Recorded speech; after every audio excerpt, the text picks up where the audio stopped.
Baik, Assalamualaikum warahmatullahi wabarakatuh.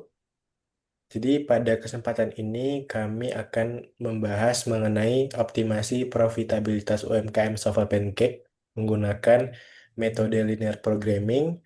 Jadi studi ini dilakukan sebagai bagian dari mata kuliah riset operasi yang diampu oleh Bapak Pradita Eko Prasetyo Utomo.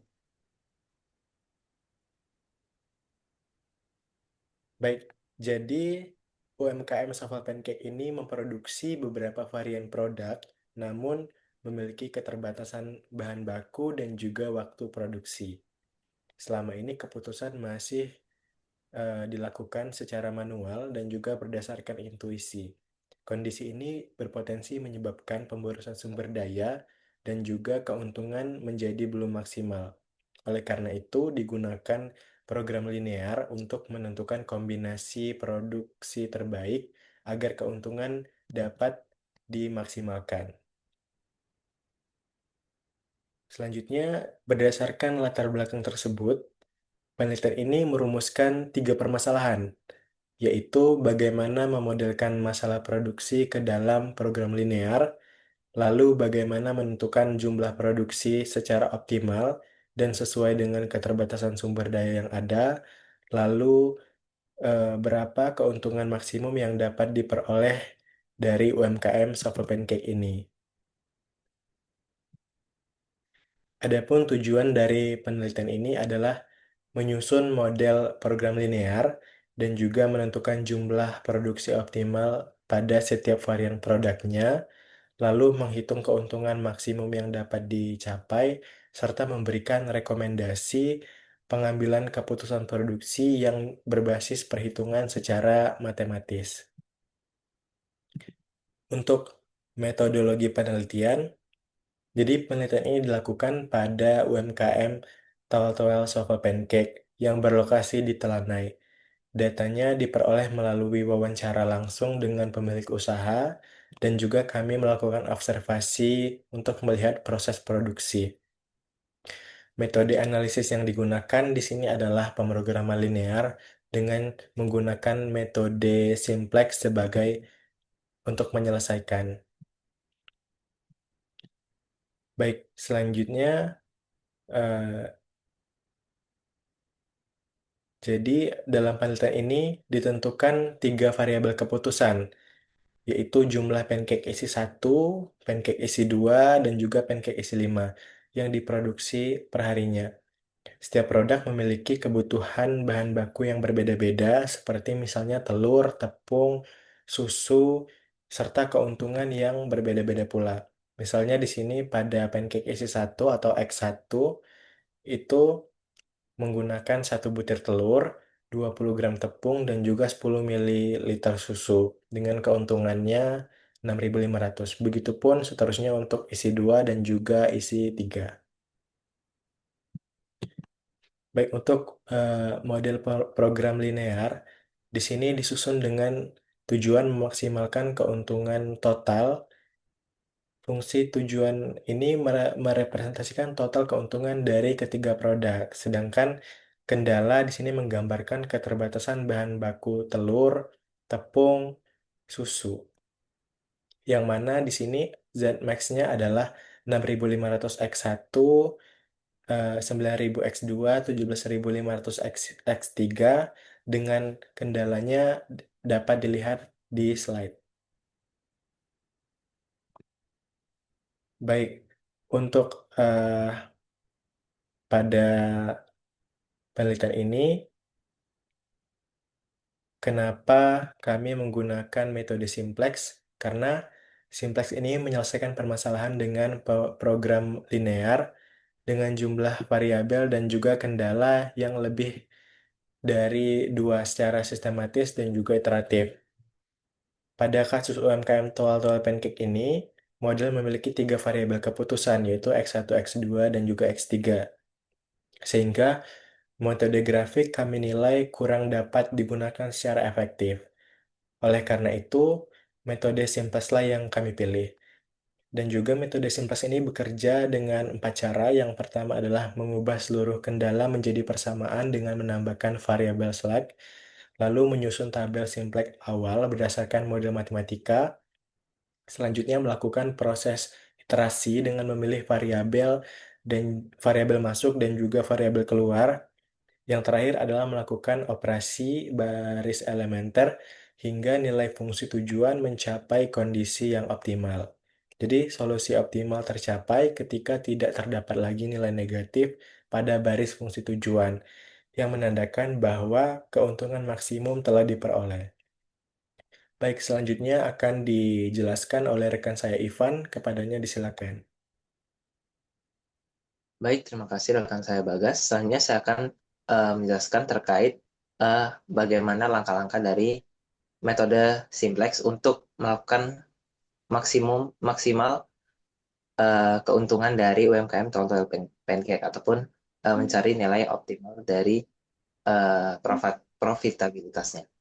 Nah, yang pertama adalah kita akan mengubah semua kendala ini menjadi persamaan dengan menambahkan variabel slack. Dapat kita lihat pada uh, layar pada PPT bahwa di sini kendala kita yang awalnya ketidaksamaan diubah menjadi persamaan dengan menambahkan S1, S2, dan S3 pada masing-masing kendalanya. Dan juga pada fungsi tujuan ataupun Zmax di sini kita akan uh, memindahkan ruas ke ruas kiri sehingga nanti akan menjadi sama dengan 0. Next.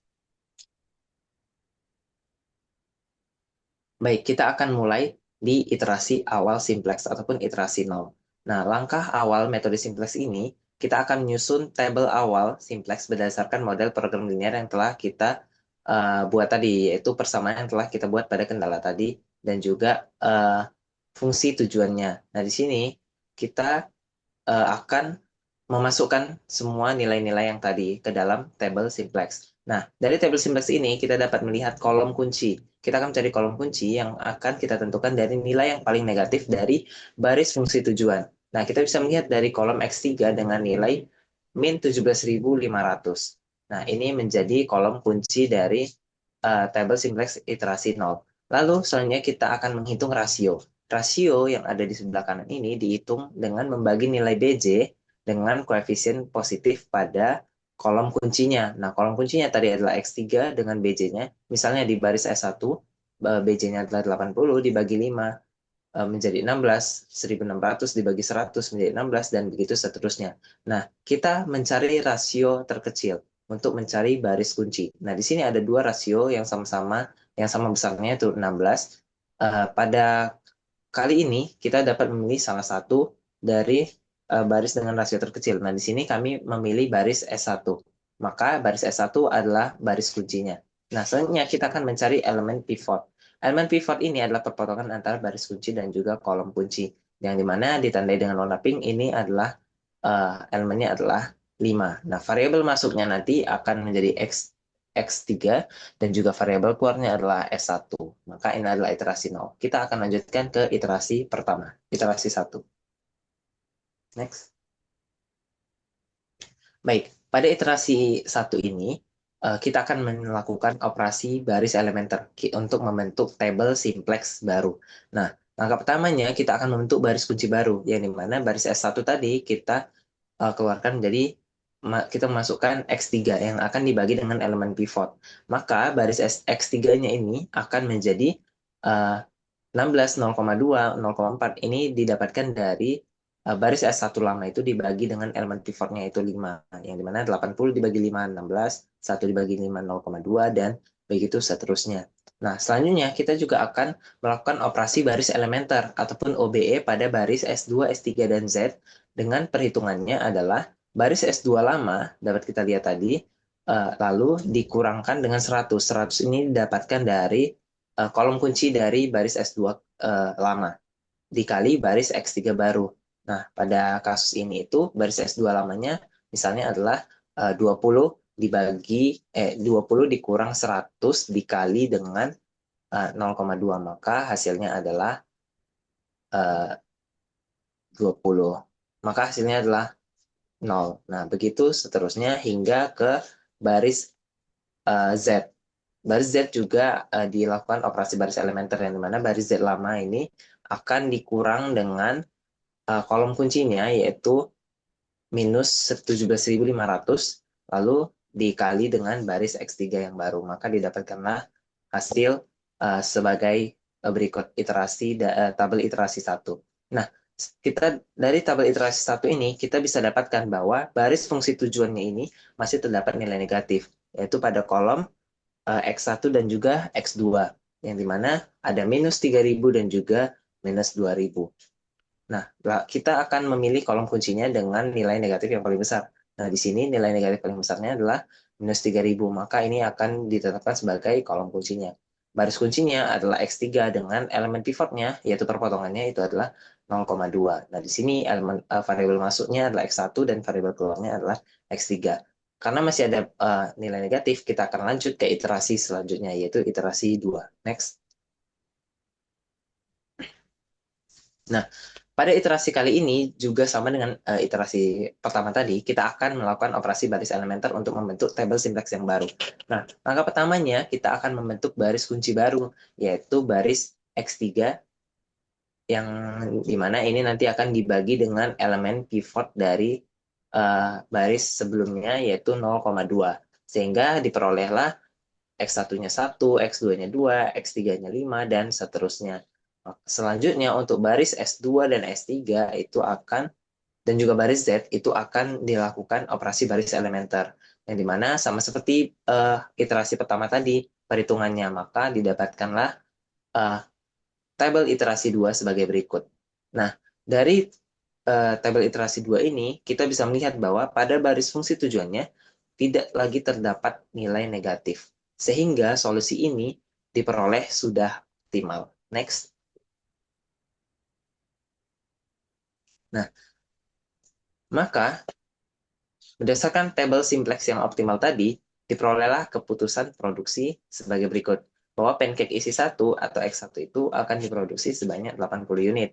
Pancake isi 2 itu tidak diproduksi sama dengan pancake isi 5. Keuntungan maksimum yang diperoleh UMKM Tol atau pancake ini adalah sebesar 520.000. Seperti yang kita lihat tadi di uh, tabel iterasi kedua tadi.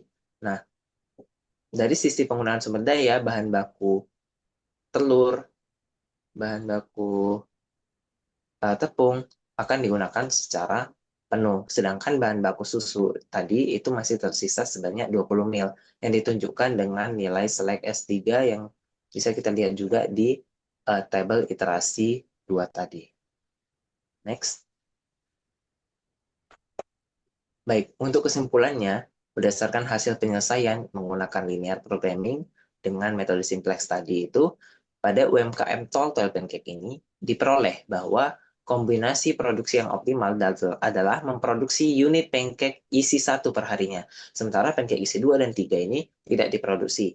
Keputusan ini akan menghasilkan keuntungan maksimum sebesar 520.000 rupiah per harinya dan dipengaruhi oleh keterbatasan bahan baku telur dan tepung sebagai kendala utama produksi. Penerapan metode simplex ini terbukti mampu membantu UMKM dalam mengambil keputusan produksi secara optimal, efisien, dan juga berbasis perhitungan matematis, sehingga penggunaan sumber daya dapat dimaksimalkan dan pemborosan dapat diminimalkan. Mungkin saya kembalikan ke moderator. Baik, terima kasih Ivan. Baik, Bapak dan juga penonton. Mungkin demikian presentasi dari kami. Lebih dan kurangnya kami mohon maaf. Kami akhiri. Wassalamualaikum warahmatullahi wabarakatuh.